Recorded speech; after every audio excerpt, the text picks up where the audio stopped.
નમસ્કાર દર્શક મિત્રો, હું સુદર્શના જોશી તમે જોઈ રહ્યા છો લોક સામના ન્યૂઝ। જોઈએ આજના સમાચાર સુરેન્દ્રનગરથી અમારા રિપોર્ટર શાહ તૃપ્તિ સાથે। રાષ્ટ્રીય સ્વયંસેવક સંઘના શતાબ્દી વર્ષ નિમિત્તે ગઢપુર ખાતે ભવ્ય હિન્દુ સંમેલન યોજાયું। રાષ્ટ્ર ચેતનાના પ્રેરણા સ્ત્રોત રાષ્ટ્રીય સ્વયંસેવક સંઘના શતાબ્દી વર્ષના પાવન અવસરે ગઢપુરાના પવિત્ર ધરા પર ભવ્ય હિન્દુ સંમેલન આયોજન કરવામાં આવ્યું। પંચશ્રીઓના આશીર્વચન, ધાર્મિક ગૌરવ અને રાષ્ટ્રભક્તિના જયઘોષ સાથે વિશાળ યાત્રા નગરના મુખ્ય માર્ગેથી ભવ્ય રીતે પસાર થઈ હતી।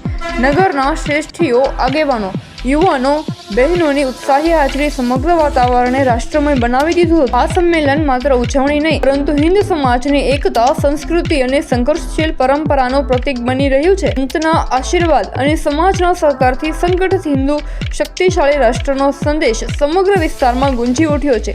ભારત માતા કી જય, વંદે માતરમ। તો ફરી મળીશું એક નવા સમાચાર સાથે, ત્યાં સુધી જોતા રહો લોક સામના ન્યૂઝ।